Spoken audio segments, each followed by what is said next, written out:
Hello everyone, Nicole here. Today I am running just a little behind schedule. So I figured I'd make this Wellness Wednesday video while I'm doing my hair. So I want you to see, this is my beautiful natural hair. It is full. It gives me a run for my money every day. And so in addition to working with it, keeping it hydrated, styling it, protecting it, and growing it, there are lots of tips and tricks that I have to do for my type of hair. My hair is very thick, so I try to keep it, like I said, hydrated and moisturized. And I have a couple of products that I work with right now because I start my day with movement. I am really just looking for something to keep it untangled. I could probably go for a trim. And so we're going to start by just putting it in some twists and pinning it up so that, again, it's out of the way as I go through my movement routines. So I really start with parting it, and it's incredibly thick. It has taken me a while to really get a hang of what products work for my hair, what products don't. I went natural, I'd say in 2009, I think. And by that I mean I used to receive perms, Vigorol, any sort of straightening method to make my hair more manageable. And after, realizing that I didn't need to succumb to Euro-centric beauty standards, I was old enough to make decisions on my own. I decided that I would try the natural route. And so a lot of my journey has been learning my hair. The products that I try to use are by people who actually have experience with my hair texture. Some people would look at it and say this is 4C. One of my former clients actually worked with a couple of people as well as organizations to come up with a hair system to really look at how to help Black women and Black people's hair. And she started by way of the gut. What are you eating? What is causing the hair shedding? What is causing alopecia? She was referred to me by another former client who is also a Black woman with natural hair. And so as I get older and the people that I meet, the conversation that we have, they always center around like things that pertain to women. Our journey is different. What we need to do is different. And so I have really been fortunate enough that no matter where I live, I could always find someone who's willing to talk and help with my hair. So as I moisturize it with water, it's just plain old distilled water.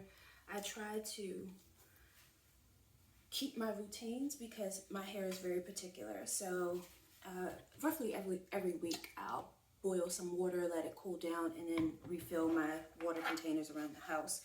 Between the 28 plants that I still have that are still alive, I had upwards of 36 at one point. Some of them died, some of them got propagated and shared, some of them, just didn't make it.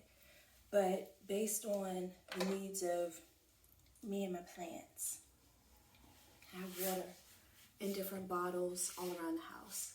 And so today on this Wellness Wednesday, I think it's important to talk about, again, just gut health, because everything starts in the gut. What are you eating?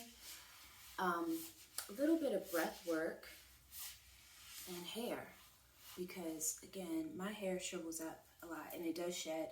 When I worked with my stylist, shedding is normal. You should, I think she said like 100 strands a day or something like that. So if you haven't done anything to your hair, you're not going to I mean, you should be expected to see a significant amount if you haven't done any sort of manipulation to it in a little while, which is why certain protective styles, as you will call it, like braids or weaves, you have to be careful, especially the material of it, because it can suffocate your hair follicles, which then, in addition to the tension of pulling the hair strands, can cause traction alopecia, balding, all sorts of things.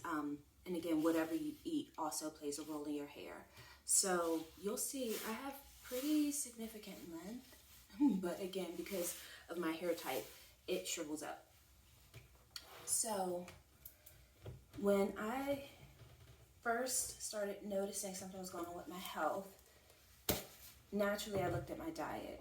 What was I eating? What circumstances were I undergoing? Like, was I stressed? What was going on? I worked with my endocrinologist to isolate certain things, get some panel tests done to see what was going on.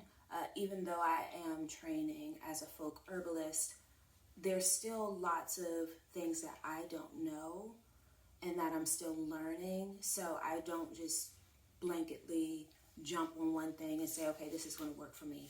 I have worked with a nutritionist over time to, again, just work through the process of what works for my body. Every individual body makeup is different, so what works for me may not work for you, which is why it's important for you to find out your body's system and find people to help you, because again, what you need is going to be different than what someone else needs. So as I go through my process, I have a couple of products that I use, including this rosemary stimulating spray by a brand called Influence. I don't know if you can see it. This brand, I believe my hairstylist actually uses their products, and so I use this for braids, and if I haven't washed, it has rosemary in it and lemongrass, but it's a stimulating spray, so if I haven't had a chance to really cleanse my scalp, I'll use a little bit of the product on it, and again, just work its way through. That kind of just gives me a little bit of the herbal properties, so that again, I'm feeding my scalp and my hair follicles. Another thing that I do use just to kind of help keep things in place is Bronner Brothers. Like I said, I kind of really appreciate that there have always been Black-owned brands that have helped with natural hair, or just Black hair in general. Now, some of these ingredients I may not necessarily consider 100% natural, but I trust the chemist who formulated it enough that it does what it says it's going to do. So this is a twist cream by them, and it has pineapple and guava in it, but it's particularly formulated for braids, locks, and twists. So the hold that it gives me is remarkable. And then lastly, I have a little bit of my herbal oil that I made, and this again has black cumin seed, pumpkin seed, and a few other ingredients to really help with moisturizing, retention, and also it's antibacterial. So no fungus, no itching, just really keeping my hair in place. And I use the oil to seal it in, and then just twist. So I really, again, have been working with my hair. Okay, we're back. So you'll see I have my little twisty doodle here. And again, it's really just a quick way for me to be able to keep to my routines so that I'm producing and doing whatever it is that I need to do for that day. Try to start my day with movement, a little bit of tea, whether it's kombucha, which is a fermented tea, which really helps with the gut biome, or if it's a warm tea. If I have my favorites, try not to, give away too much.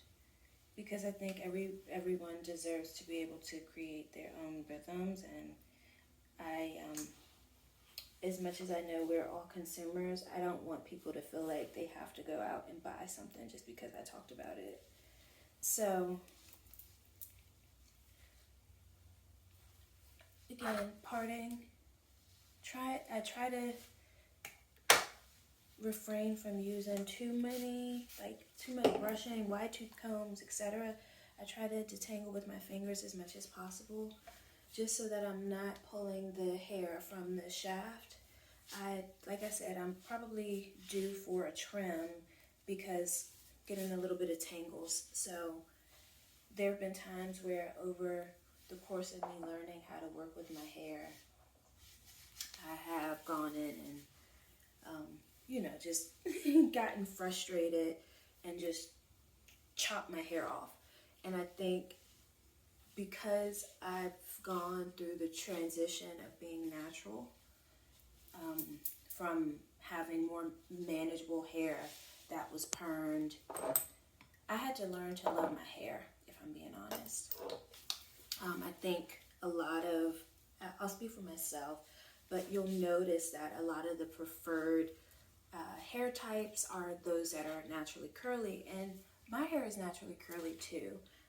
My hair can be curl trained.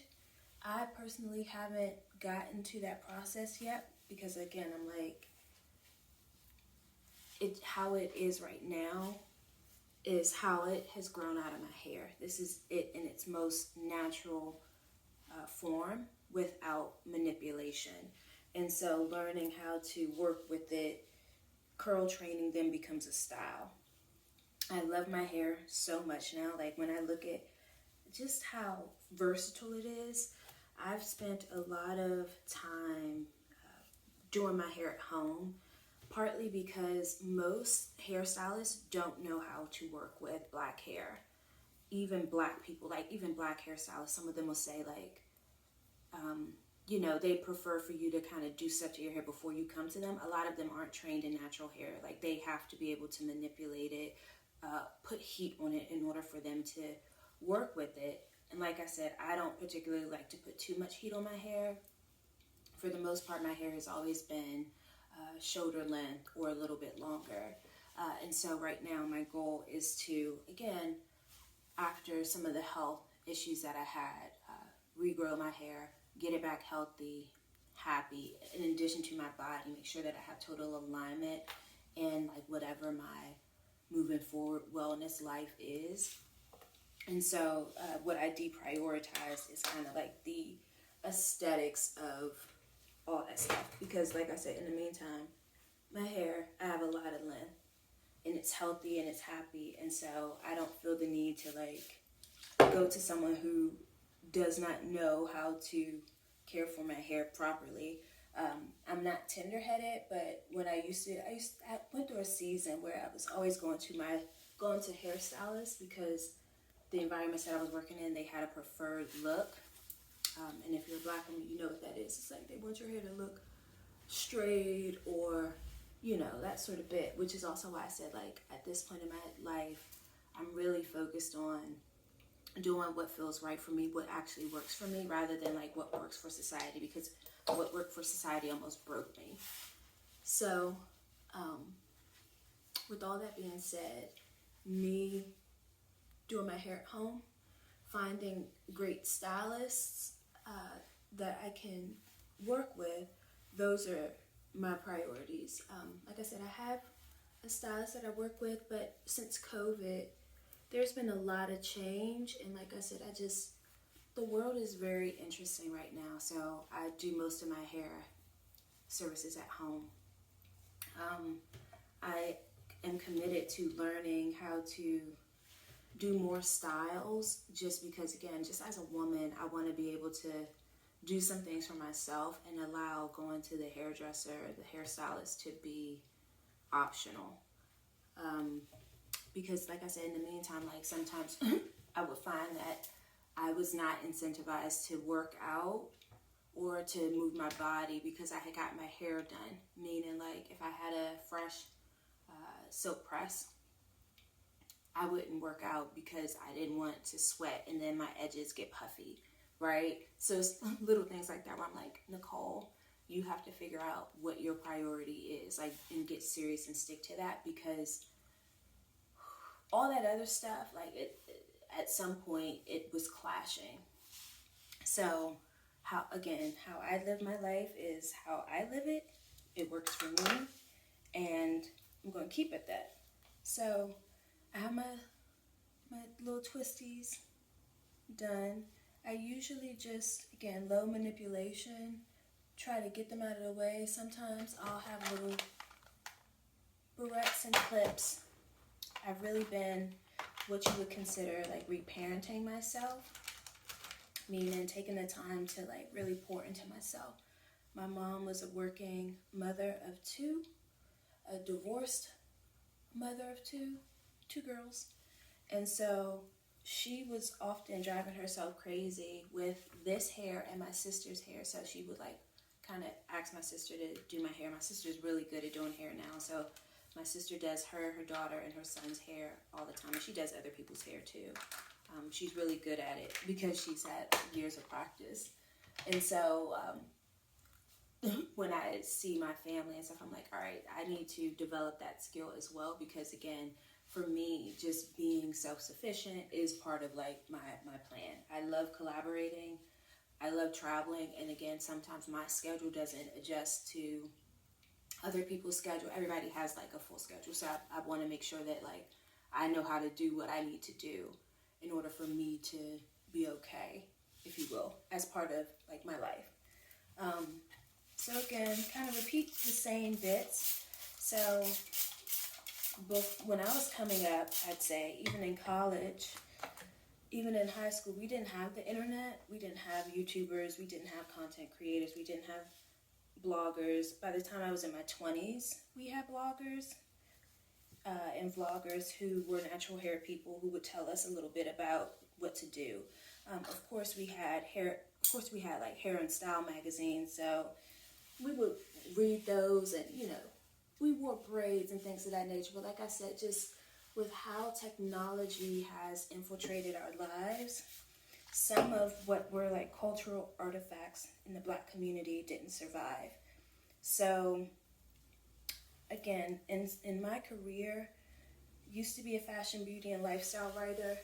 I've tried to contribute as best as I can to the generations that come after me to kind of help them have a blueprint for like the rights and rituals of womanhood and girlhood. I love, like I said, I love myself. I love my hair.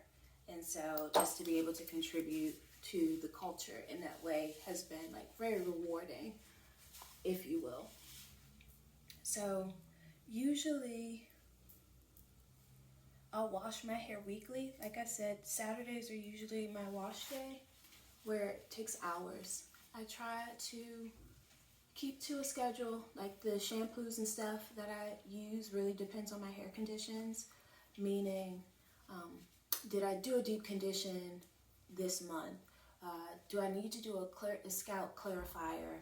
I have tools that I use to help with, again, massaging my scalp. There's so many things where I'm like, I took myself on a journey of, 365 days of self-care.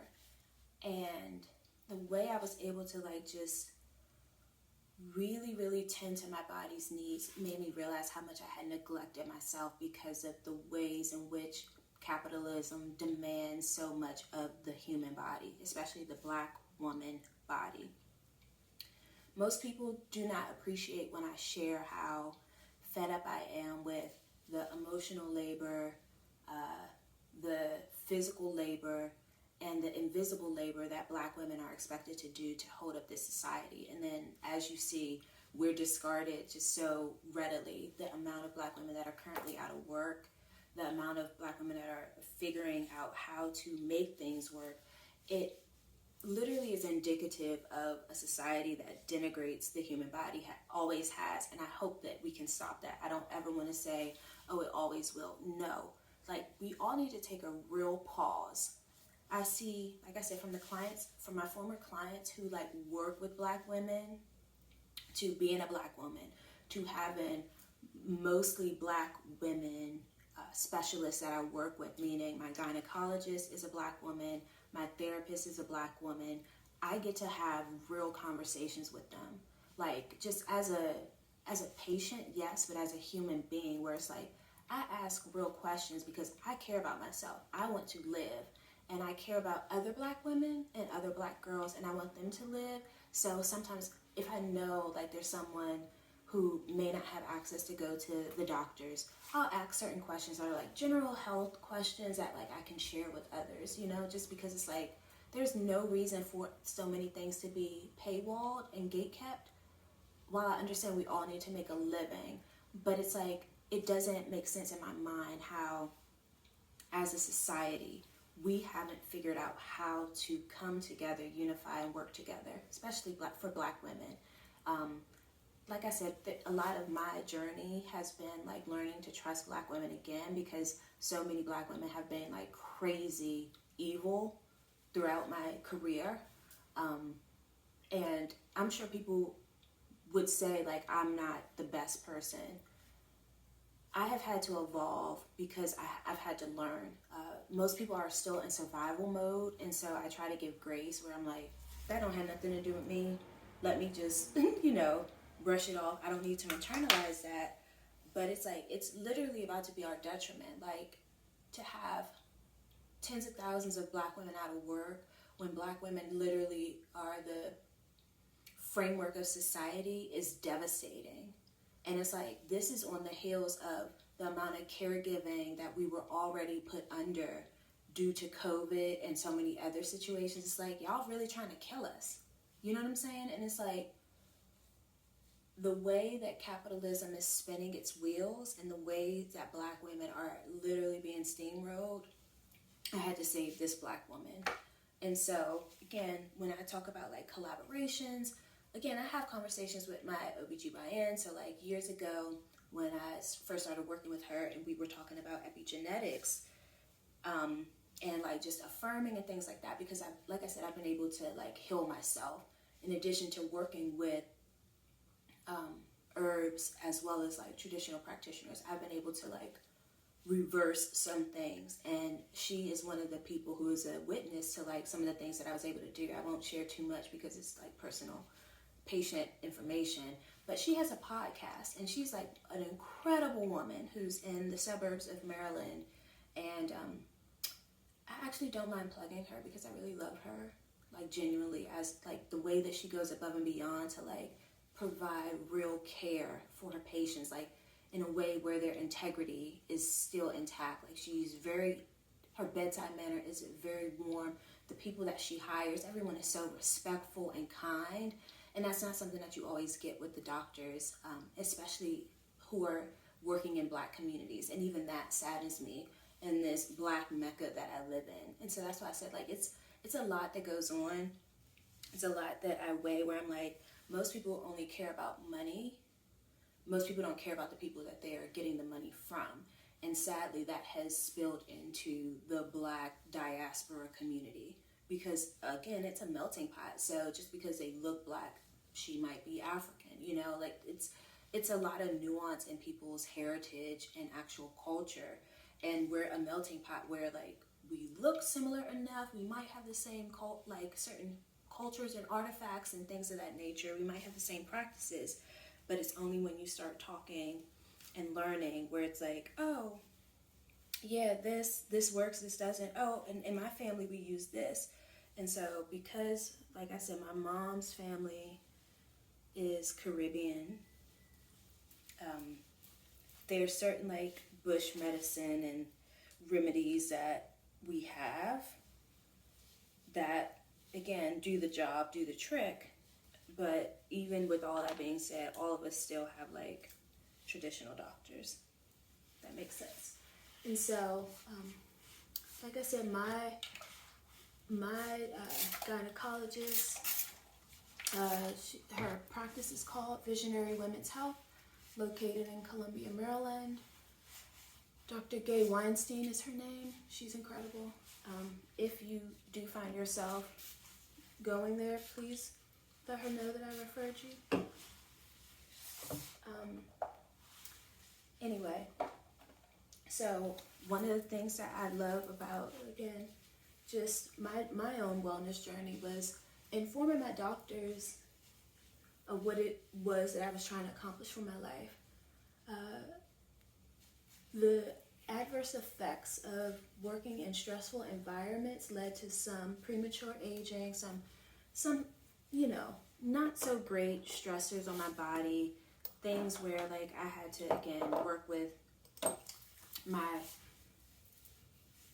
primary care physician to come up with a wellness plan for my life of like, some of these markers aren't normal. We need you to change your life. And at the time I was working at a very stressful job where I was doing the job of like 4 people. So even that, it's like the division of labor in a lot of these places. Most people know that they're being overworked, but they need the paycheck, and what are you going to do?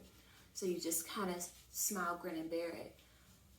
Fast forward years later, we now have a lot of scientific evidence that talks about weathering on the human body, especially on the Black body.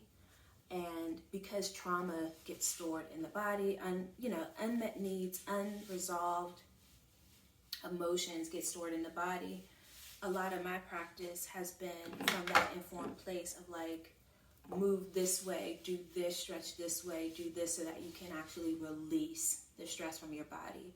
Because I want to enjoy my life. I want to enjoy my body. I want to enjoy just being alive. And so what do I take off and what do I put in has been a lot of my intentional practice. I think what I have always spotted, because again, my purview is a little different because of the topics that I used to write about, the things that I used to study. I was always looking at like the wellness trends, the beauty trends. Okay, what's going on for 2025? What's going on for 2026? What's going on for this year? Okay, who's the hottest and latest? What's the latest technology? This, and that. And it's fun, but it's also, after a while, you realize like, oh, we do this every year. Oh, okay, so like, at least for me, I was like, so I don't need to buy something new every year. I don't need to always buy, but that's how America's economy is designed. We're always supposed to be consumers. So I said, all right, well, if I'm always supposed to consume, I need to be mindful because I don't want all this plastic. Like, plastic doesn't break down. It takes about 500 years for plastic to break down. How can I work with more natural brands that don't necessarily use plastic as much? How can I minimize my carbon footprint?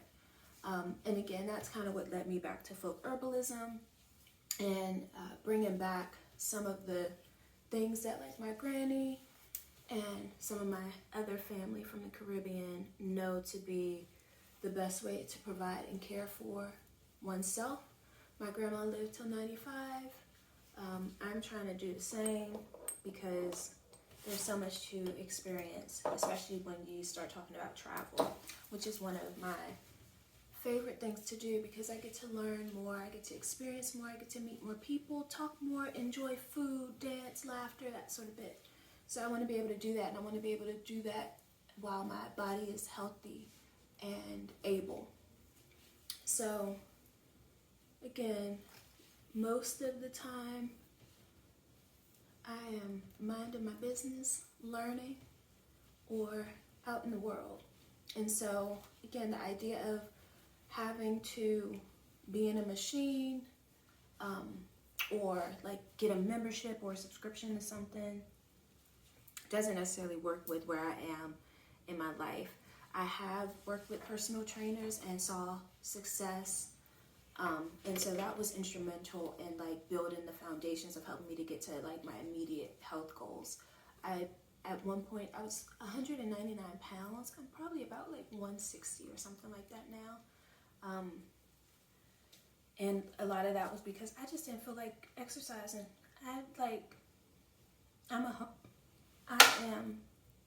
Let me rephrase my words. I am a creature of comfort. So you give me a nice meal, a nice home, just a nice environment. I'm good. I don't need to do too much. So I allowed myself to not prioritize movement eating a lot of fast food or fast casual food because, again, you're working, and so you just need to grab something and go. And so, yeah, I ballooned to about 199. And I got labeled pre-diabetic. And I was like, oh, wait a second. That's not where I'm trying to be. Let me try to, let me get a handle on my life, if you will. Because things were starting to spiral. I started to feel like out of control in my own life. And it was, again, just the overwhelming demands on me as an adult, right? It's like, okay, you got to work full time, but then you also have to create. Like I said, I'm a creative. I write, I paint, I do a lot with my hands. I garden. I love like just tinkering, right? And so having that mind is completely different than like structure and rigidity.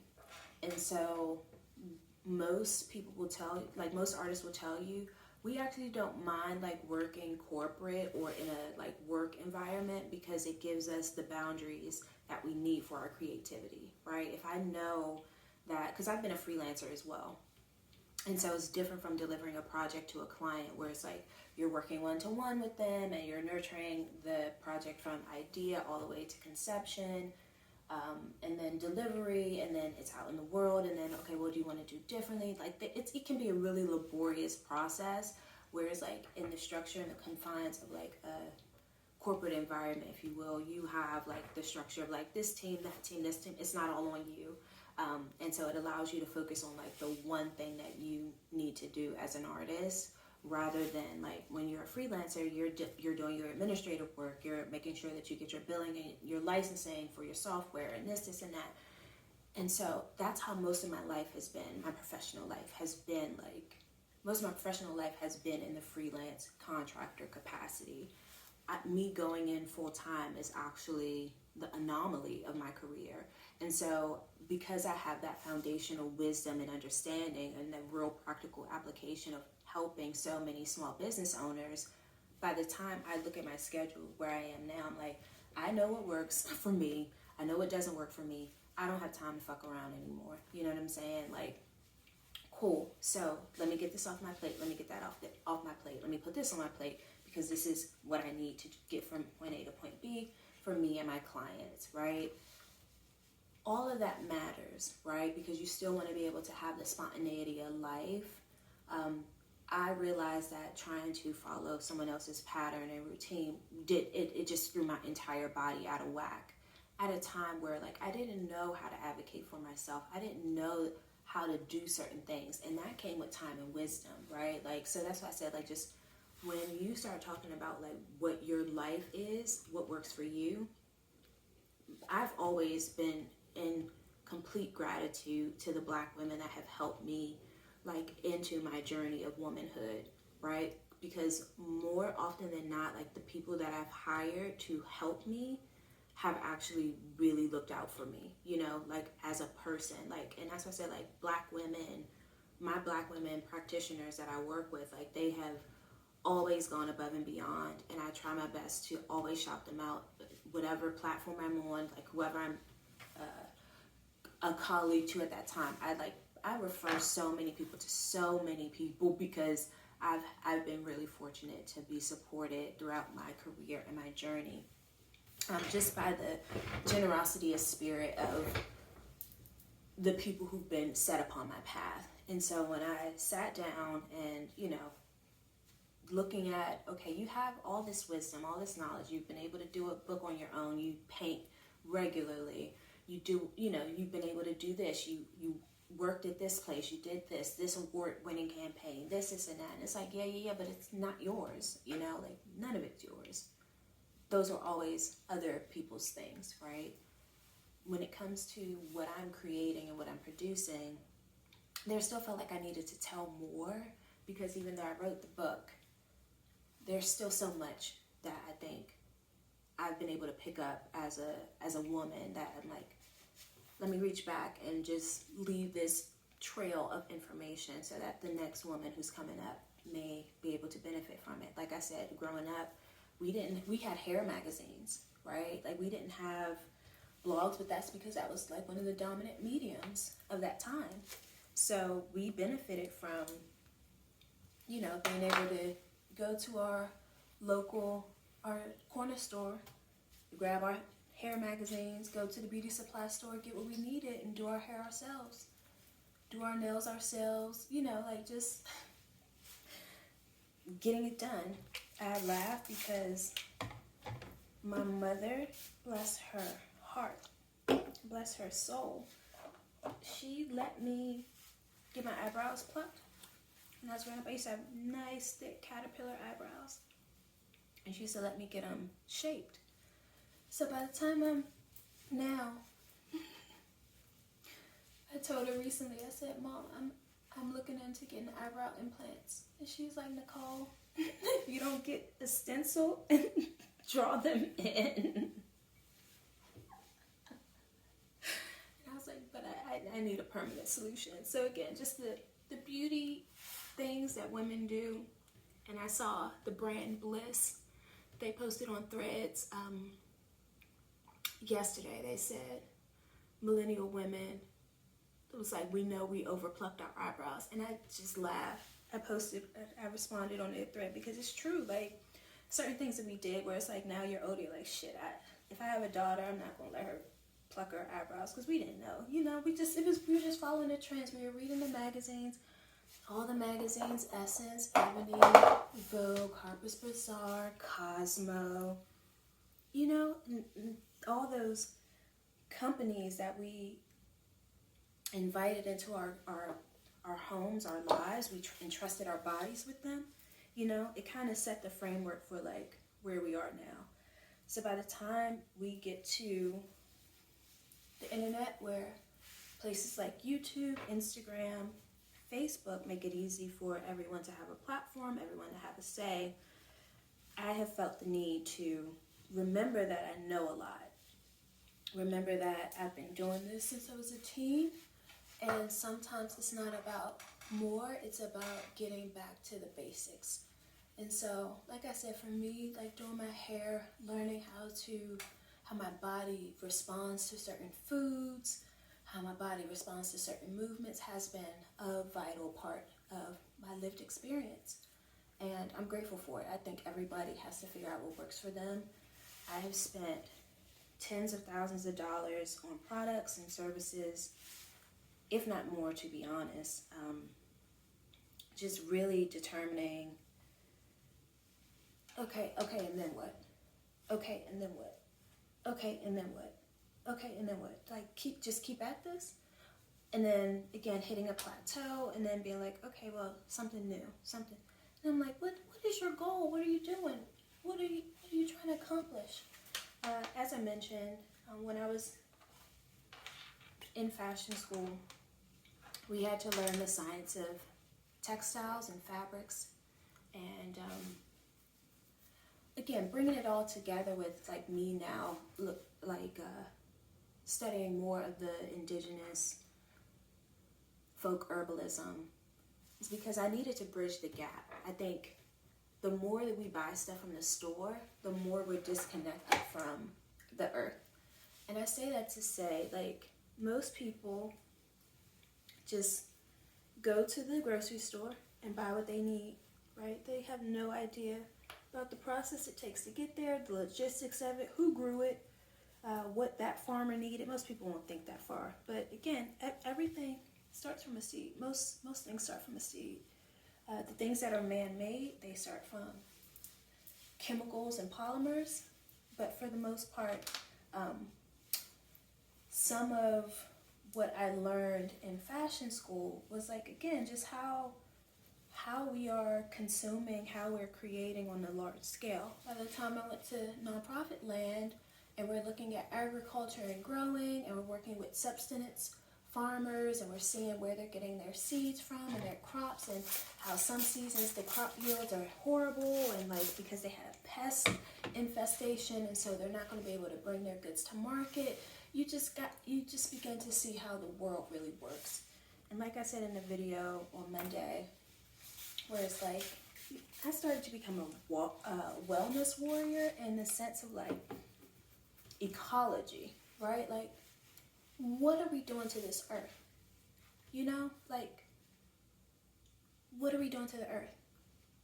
Yes, there are some farmers who practice regenerative farming, so they are working with the soil. They're making sure they're putting nutrients back into it to like give back to the earth, because again, everything that grows is taking those nutrients out of the soil, but you have to put the nutrients back into the soil. So by the time you get to overproduction of certain textile garments, things of that nature, wastewater being discarded, is it being properly discarded, or is it being thrown into waterways that other fish and bacteria rely on as food substance, but now you have these toxins and chemicals that are poisoning it, so now these things are dying, these fish are dying, all sorts of things. Then you tie in global warming. When my husband and I were looking at places for our destination wedding, one of the places that we were looking at in Mexico, of course the marketing photos of like the beachside area where you could have events, so beautiful. But when you look at the real-time photos, it's like they had I think it was a seaweed overgrowth because the water was warming. And so I forget the exact strain of the seaweed. It's like, I think it was like Sargosium or something like that. It was, again, overgrowth because of warming waters, warming temperatures. Fast forward to today, because that issue is still persisting, people have had to say, okay, what is the solution to this? What can we do? So those farmers now take that seaweed. They have to basically have bulldozers, not bulldozers, those big trucks that basically pick it up. Dump trucks sort of things. I can't think of the actual name of it, forgive me. But they're basically picking up seaweed every day in droves by the truckload. And now another industry is using that to make bricks, right? So it's like, how does the local community respond to this devastation that has happened, that has impacted tourism, that has impacted just the ecology of the place? What is the solution to it? So again, being able to kind of see the 360 of how humans consume, and also how we overconsume, and the effects that it has not only in the immediate but in the future. That's why I say I want to be around for a while, right? You hope and pray that like you have a long life, but sometimes things happen and things don't always go that way. But like I said, for me, at some point I was like, all right, I want to make sure that I'm in tip-top shape, tip-top health, because I want to be around for a while. I want to still be able to enjoy the beauty of nature in its natural form. You know, I think certain ways that we're trying to advance ahead of other societies and cultures allows us to not check in with other stakeholders who would be impacted. So when you see things like data centers popping up, taking up fresh water, when you see AI and how much fresh water it needs to compute our prompts and things of that nature, and you're like, okay, everybody's focused on making money. There are organizations and tribes and people and scientists who are raising the flag, but it's like going unnoticed. How much longer are we going to be able to ignore the people who are telling us, hey, this probably isn't a good idea, we should probably stop, hey, we should probably not do XYZ. All that matters. And I found that it was a little bit limiting to keep myself contained in just one industry, if you will. And so part of me working through Earth and Bros Wellness Group is to be able to bring together stakeholders across different industries who have shared interests. I think we all should be interested in the sustainability of this planet, of the ecology of this planet, and I don't think that all of us are experts on what to do. I think so many voices got snuffed out in the race to beat China. And so when I see certain indigenous and native, as well as like Black/African American, as well as Caribbean leaders talk about, hey, this is what we need to do, I know to sit back, I know to listen, I know to point them to this person or point them to that, so that there can be actual outcomes that happen. And in a lot of ways, people will say, oh, you're the glue. Oh, you're the connector. Oh, da-da-da-da-da. I stay in my lane, but I've lived enough in my 39 years. I've seen enough. I've traveled enough. I've worked on enough things to say, this person needs to be at the table. This person needs to be with this person, that sort of bit. And then what I have for myself, like I said, through Earth and Bros Wellness Group, is like the things that, again, bring me joy, that I'm passionate about. And getting more comfortable with coming out of the traditional way of working in a way that I can still share is what I'm working on right now. It took a little while for me to, again, heal myself, just to get back healthy, because some of the things, including the ongoing genocide, kind of took precedence. Like I said in the last video, and trigger warning, I usually haven't been given trigger warnings because to me, I'm like, there was no trigger warning for me. You know what I'm saying? Like, and I don't mean to sound crass where it's like, oh, because you got hurt, you can hurt me. No, like, the reality is there's a lot of brutality going on in this world. And sometimes niceties and pleasantries aren't always there. And that's why I said, like, just knowing one's lane and being like, hey, yes, even though I am a trained communications and public relations professional, I also know that there are subject matter experts who would be more better suited to be public facing, because they may have media training, right? They may not pop off, they may not curse. But for me, I'm not going to do that just yet, because again, that's not where I am. And so I hold space for myself to, like, continuously to heal, to progress. I really just want to enjoy being in my age cohort. There are enough people who have some of the same information that I have, who are further along in their careers, who can be a representative of XYZ. And so again, being able to have ears and eyes in certain rooms allow me to be able to contribute in a way that's meaningful, if that makes sense. And so, again, by the time you all, whoever's watching, get in these rooms, you'll get to experience how oftentimes there are not a lot of Black people in these spaces still.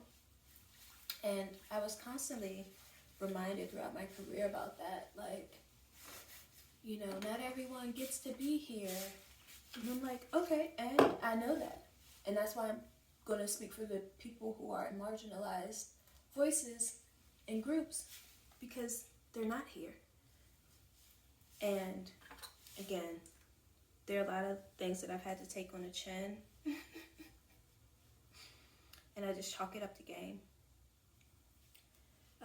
The one thing I said I wasn't going to do was be a sellout for the community, because I think we're too deep into the point of no return, where, again, certain niceties, we don't have time for it.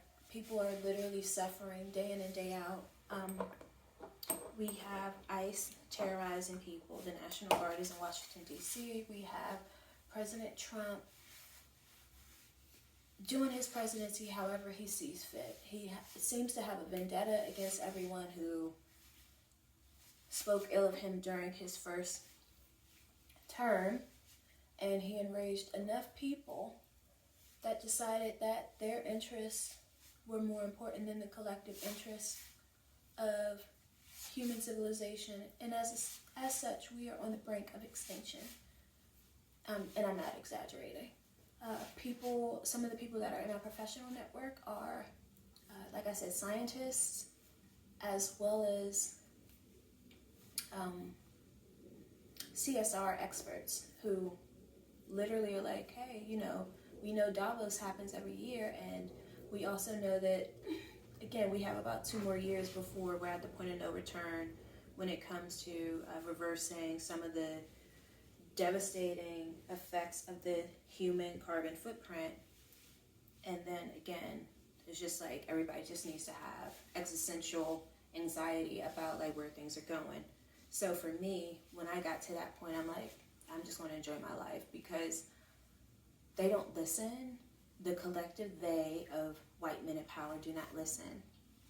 So I'm not going to continue to weather an age trying to fight and rage against a system that literally is designed to destroy me. That makes sense. I'm going to take care of myself and in turn create a community where other people who are taking care of themselves can be and share resources so that we can at least try to make life as safe as possible for us, if that makes sense. I personally believe that like they should go on their own island and just destroy themselves and leave the rest of us out of it. But hey, what do I know? I'm not an elected official. And as it stands, I'm not currently employed or on retainer by any major corporation or any agency or anything of that nature. I am 100% independent. And so, again, the reason why I say the things that I say is because,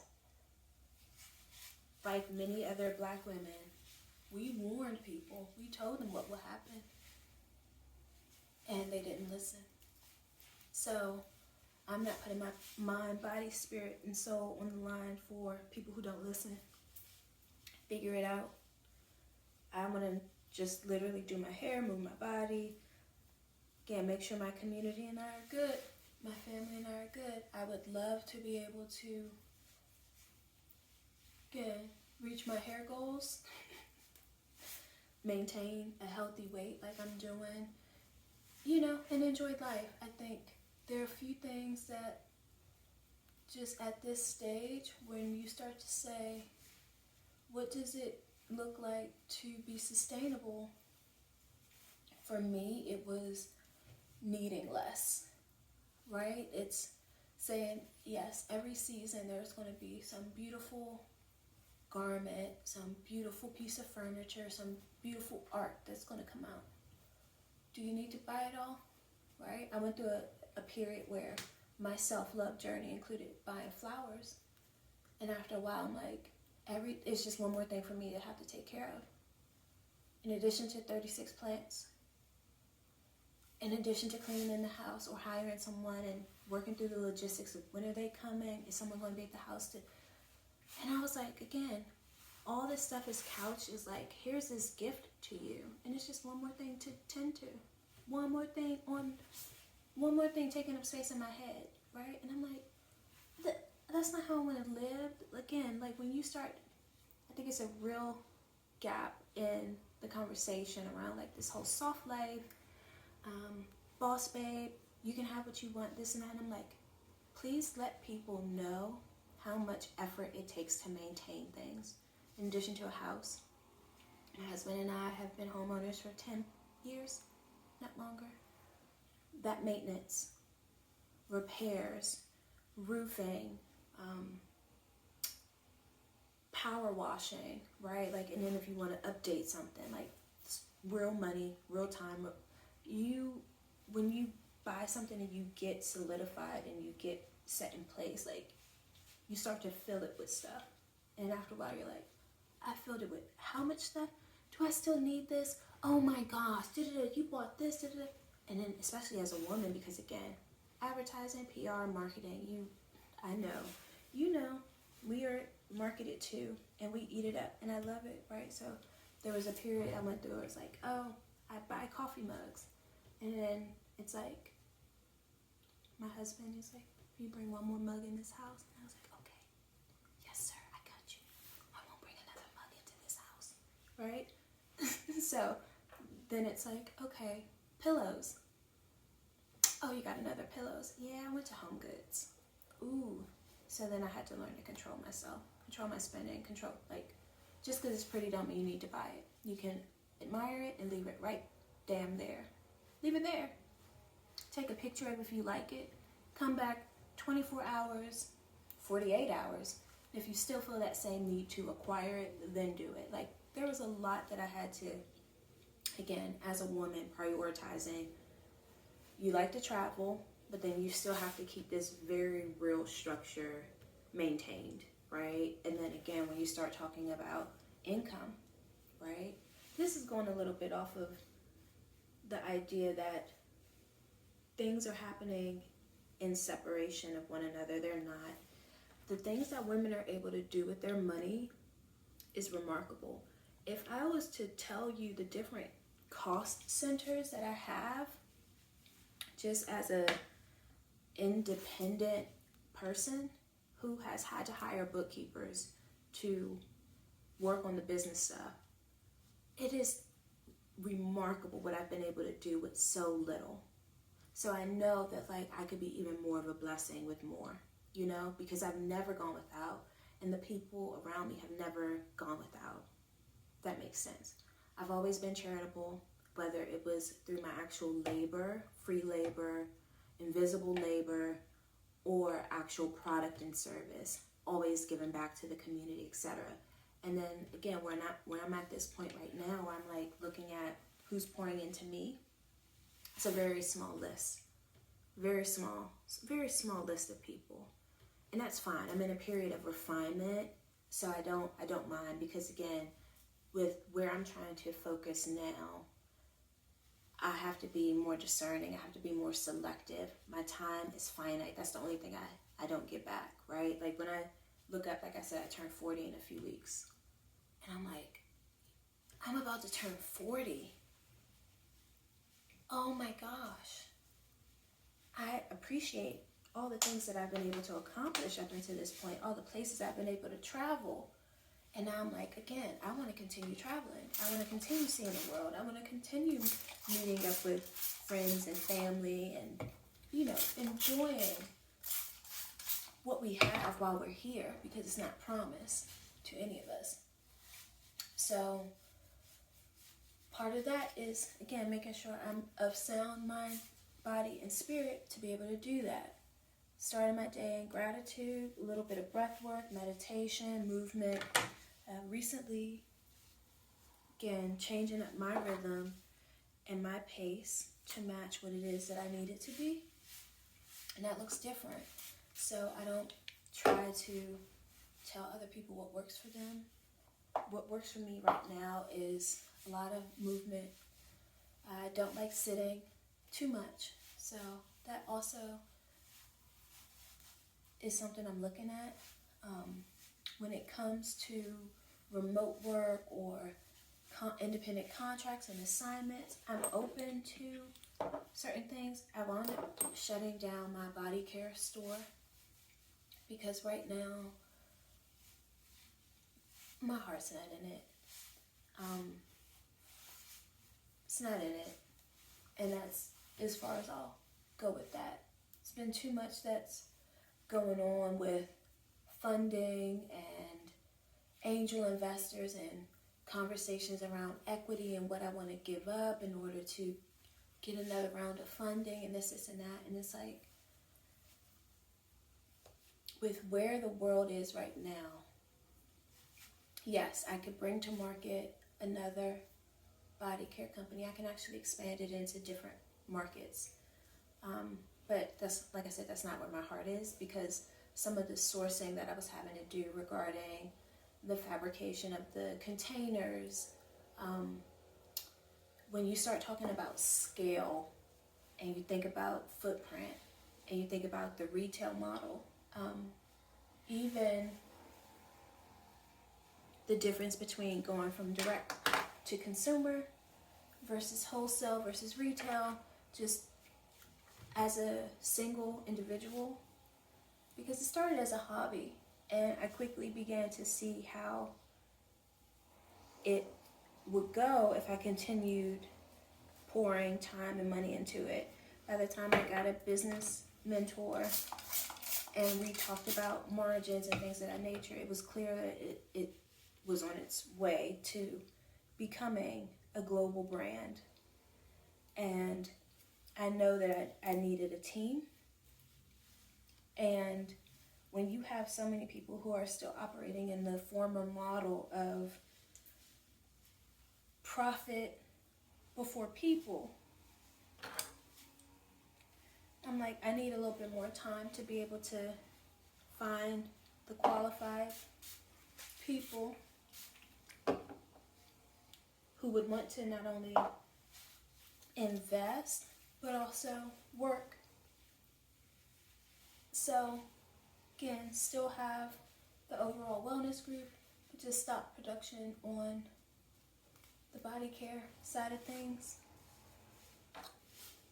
And I also, again, I don't appreciate a lot of the over-harvesting that's going on with a lot of the herbs, a lot of the, again, you see how we look for magic bullets in this society to keep the wheel of consumption going. And when you're talking about finite resources, I'm okay with not hopping on every trend. I remember reading recently that after this huge matcha craze, now again, the growers of matcha, they're kind of having a dry spell, right? Like it's because again, everything in nature grows in cycles. So if you have everybody demanding something that hasn't, like the growing of that hasn't met the demand, it's not enough. And it's like, but when will it ever be enough? We humans have to learn to be content with what we have, and even what we have in our own backyards. I know that there's an active boycott against Target, Walmart. I think I've seen Amazon as well. I think every person has to decide for themselves, and everybody has to be okay with it, because like I said, from where I live in the DC, Maryland, Virginia area, I've never not supported Black-owned businesses. From the time I was younger, like my family, my granddad and my grandmom were business owners. They were, if you want to call them Black, right? Like Black Afro-Caribbean, if you will. Afro-Caribbean business, right? And then some of our extended family, like you know how in our community we have cousins, right?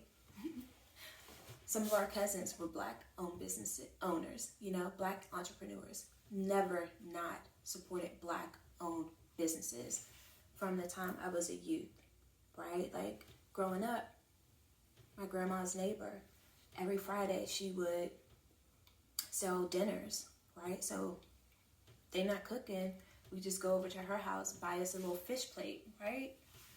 We've always had Black-owned businesses. So this idea of like this global scale of everybody do this, that's not how it's worked. It's always, at least for us, it's always worked and sustained on a community level. So I don't feel the need to jump on the bandwagon about a lot of the global outcry, because I live and embody that in my daily life, right? Like I said, I literally get up, Black-owned company, right? Like Black-owned company, I believe, if I'm not mistaken.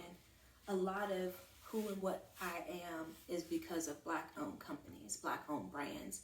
So again, I don't have to have that outcry, because where my dollars go, it cycles to them. Yes, I think in places like the Midwest, where there isn't a concentration of people that are Black or Afro-Caribbean or things of that nature, like, yes, it does make sense for them to be aware of like, oh, this brand existed, which is, like I said, why I'm trying to put together content that I can put on YouTube, that I can make available to help kind of bridge the gap of some of those things. But for me, I embody that in my daily life. And so I'm good.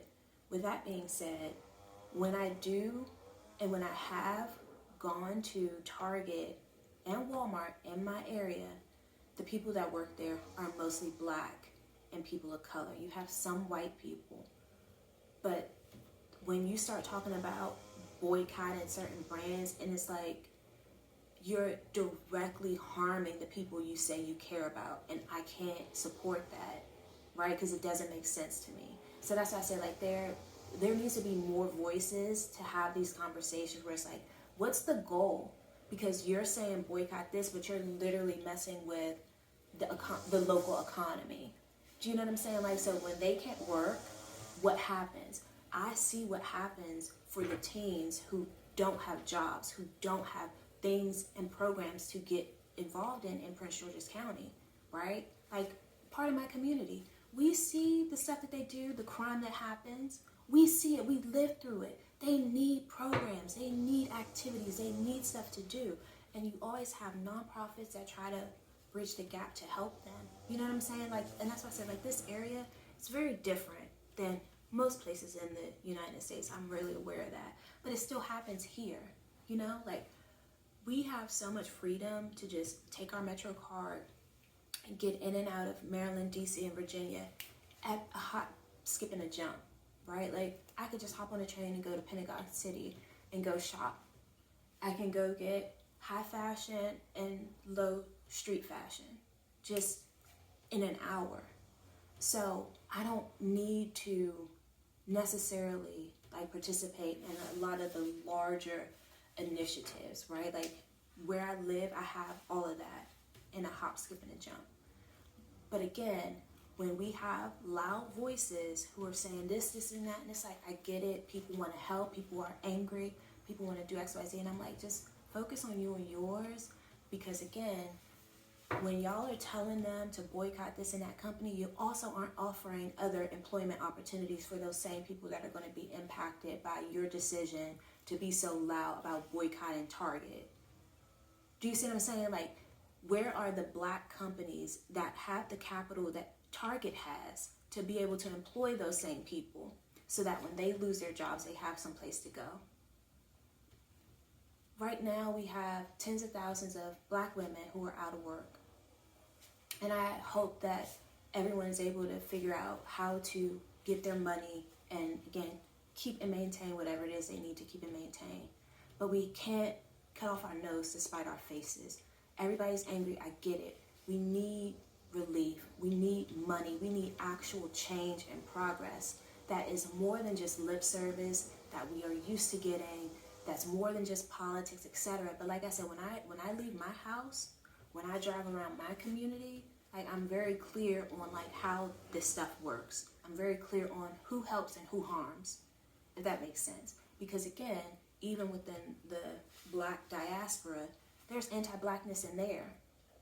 So to be alive and nearing 40 is because I know how to survive in a system and a community that is anti-black, right? So that's the lens that I bring to this life, that I bring to my work, that I bring to my content, right? Like, me, I'm about to actually, this is probably too much information, but when I go outside, I see everyday people. Most of them are black. Most of them are just, again, minding their business, just trying to get their little bit of exercise in, going to and from their jobs. Most people are literally living paycheck to paycheck. We need more people who are willing to help grow the numbers of people who are employed, yes, who can move outside of the confines of the structures of the federal government. So again, when you start seeing like how private equity can move, you see how big tech can move, money talks, bullshit walks. So I don't necessarily need to be placated with marketing slogans about what it means to be black or to be a person who's resilient or this and that. No, I'm very clear about labor laws. I'm very clear about my rights. I'm very clear about a lot of stuff because I've had to survive in a hell system. And even with my spirituality, you know, like some of this stuff that I have endured, it's like I'm being told to like enjoy my life. I'm being told to like, yes, be of service, but also remember that everybody's here on assignment, on earth as an assignment. You're here to learn your own lessons. And that's why I said, like, for each person, you got to figure out what that is. If you want to rage against the machine, by all means do it.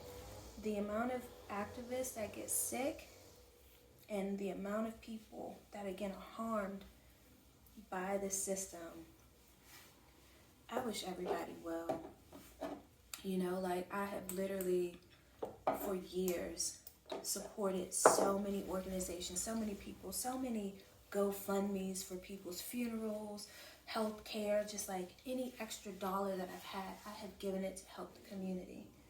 And I literally am at the point where I'm like, I got to do that for me now, because I'm all I have, right? Like, sure, I have a husband, sure, I have family, but it's like how I show up, people aren't showing up for me like that. And I'm not saying that anybody is supposed to, but it's like, okay, when I do my market research, when I hire and I delegate, and again, kind of doing those repeatable processes of like, this is how you succeed. That's not how it was working for me. So I had to go back to the basics. I had to go back to, again, what I know works. And that is community business. That's shopping small. It's literally focusing on scaling smartly and also pivoting smartly. I wish everyone success who has a dream. I'm never going to be a dream killer. Some people will, and oftentimes people like to use the framework of, what's that white man name? What's his name? Berkshire Hathaway. You know, the white man that everybody always loved to say, oh, he used to be one of the oldest, wealthiest men, and how he'd go have McDonald's for breakfast every day. And so, I forget his name. Oh, well, it don't matter. But what most people fail to tell you about a lot of these startups is that a lot of them get capital and liquidity from their friends and family. And they usually get seed funding in the hundreds of thousands in order to do what they need to do. So when you start talking about, oh, bootstrap this and that, it's like, yeah, they bootstrap with $500,000. Most Black entrepreneurs that I know bootstrap with zero and still find a way. I was one of them, right? Like, I used my intellect and the money that I did have to seed fund for a few years, and then after a while, like I said, just some of the things, it's like, it's not how I want to continue.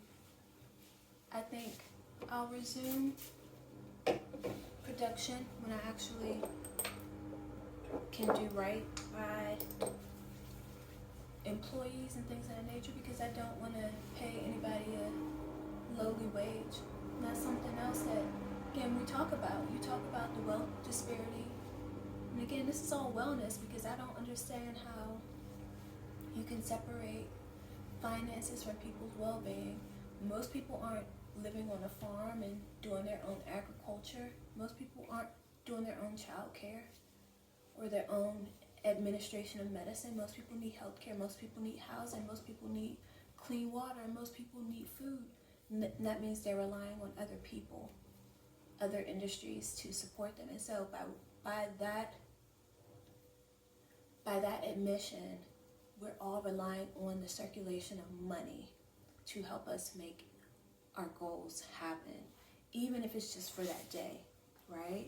Someone's right now hoping that a direct deposit or some money hits their account so that they can get their insulin, right? Somebody right now is literally dropping their child off at daycare, right? Used all their money, have $2 left in their account, but they paid their child care.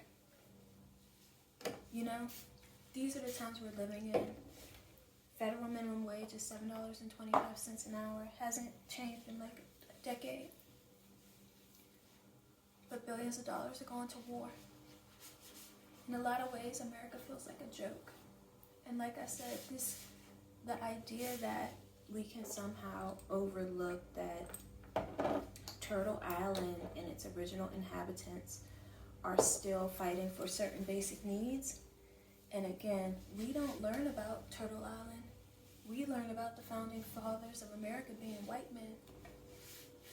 You know, there's a huge disconnect. And again, at some point, we have to stop playing ourselves like we don't know what to do. So again, when I talk about my life and wanting to live a long life, the knowledge and wisdom that I'm able to share is because I want other people who desire to live long, healthy lives to be able to do that. There's no shortage of things you can buy, but you really have to start with yourself. You have to will it into existence for you to be able to live another day, for you to say, okay, is there a behavior that I need to modify? Do I need to do X, Y, Z?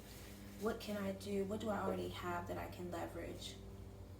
And also, like, I personally believe that most people rely too heavily on money to do everything. And there's a quote that I saw on the internet, I don't know who said it, but it says something like, some people are so poor, all they have is money. And that's true. I went to a predominantly white institution for undergrad, and I went to a private art school in New York for just like a supplemental degree, fashion marketing, which again, still had to have and show my artistry in order to get in, and I graduated. All of that is verifiable. You can contact the schools to get my transcripts and see just how studious I am, how intelligent I am. I was on the dean's list at both of those places. I will never downplay my intelligence to make other people feel comfortable. I'll tell you that. That's two things I know for sure. So the one thing I said I wasn't going to do is that I wasn't going to just blindly share my intellectual property with the world under this need to constantly produce, because as a trained artist, I know what it takes to bring things to life, and I don't like this whole cycle of everybody rushing to AI for art. Everybody rushing to AI for all these things and completely circumventing the creative industry. By all means, if there's a line drawn, let that line be drawn. I know who my people are, and I know who my people aren't. And so I want my people to be able to find me, to know that they actually have someone who's an ally and an accomplice, and making sure that there's equity-driven conversations, because I'm past the point of false platitudes about like who deserves what and who doesn't deserve what. I've been in a lot of places where, again, people's merit didn't get them there. People's artistry didn't get them there. People's talent didn't get them there. It's who they knew. So y'all can miss me with a lot of this stuff that y'all try to gatekeep, when it's like y'all literally have extracted and exploited so many people to be able to get this product to market. And what are you doing to give back to those people? What are you doing to give back to the earth? The earth is alive. That's why we're alive. Like, this earth dies, we go with it. You know, and there seems to be a real disconnect about that. And that's why I said, like, when you start talking about wellness, it's not a matcha latte, right? Let's get back to real wellness outside of consumption. That makes sense, right? Because again, the people who I know who are living too long years, even when I watch documentaries about people in Asia, they're not literally going to Saks. And I don't mean to call y'all out Saks, because I really do enjoy the shopping experience there. I enjoy the spectacle of life there. So you can invite me if you would like to. But my point is, there's a real need to get back to the earth. There's a real need to like give gratitude to like what actually sustains us, like living, breathing embodiment of who we are is this earth and this land that we are a part of. The water that we get to drink is alive. The soil that nourishes the vegetables that we then go pick up from the grocery store, all that stuff is alive. Let's start there. Let's make sure that people have meals, right? Because there are kids that still go without food. You have places, and I'm only going to focus on the United States because that's where I'm a citizen, and even in the state of Maryland, you have people who are going without food, right? But again, there's a local government. There's someone like my community hires people to tend to the landscaping, so that's what you're hearing. They're out working, so even that, right? We pay for that. everything costs money, right? But we're all working together to keep life going. And like I said, just when I see the over exploitation of labor and of natural resources, where it's like by the time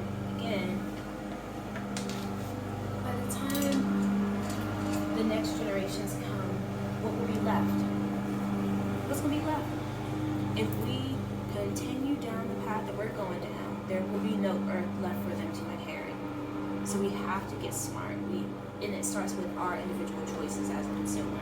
And that's why I said I'm not trying to throw no shots at socks or anything like that. Like, I had to check myself.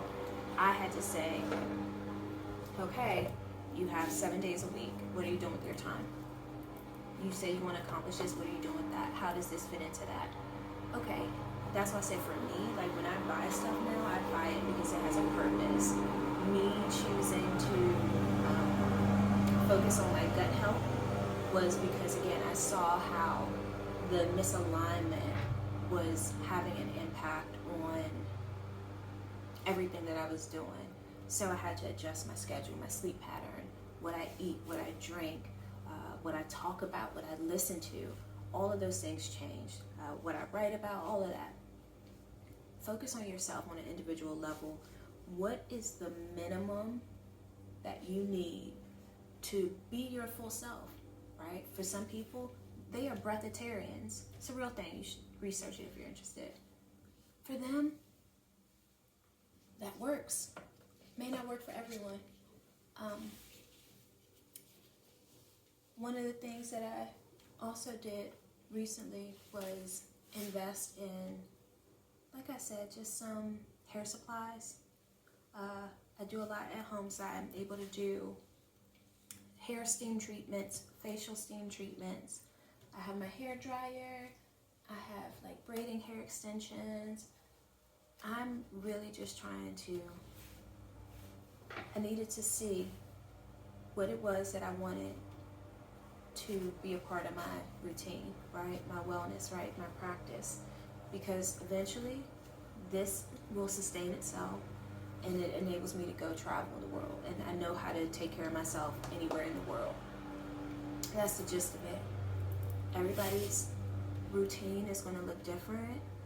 Like I said, just for me, I invested in the stuff I care about. So like part of me doing my hair at home also meant like getting my little cape, right? So that I can proverbially and physically take the cape off when I'm done doing my hair. And now that my hair is done, I can actually go and accomplish my next step, which is to either drink some kombucha. I do take a little bit of bee pollen to help with, again, my internal system and my allergies. We're getting into autumn, so I don't want to have any sickness in autumn and winter. And so yeah, I'm gonna have some bee pollen, some tea, either fermented or warm, and then I'm gonna go move my body. That includes me going outside, getting fresh air, walking a couple of miles, and listening to either content creators that I respect, that I learn from, about topics that I'm interested in, or some music that I can jam to. So I thank you if you made it through this long. Thank you for still being here. I'm Nicole, and this is Wellness Wednesday. See you next week.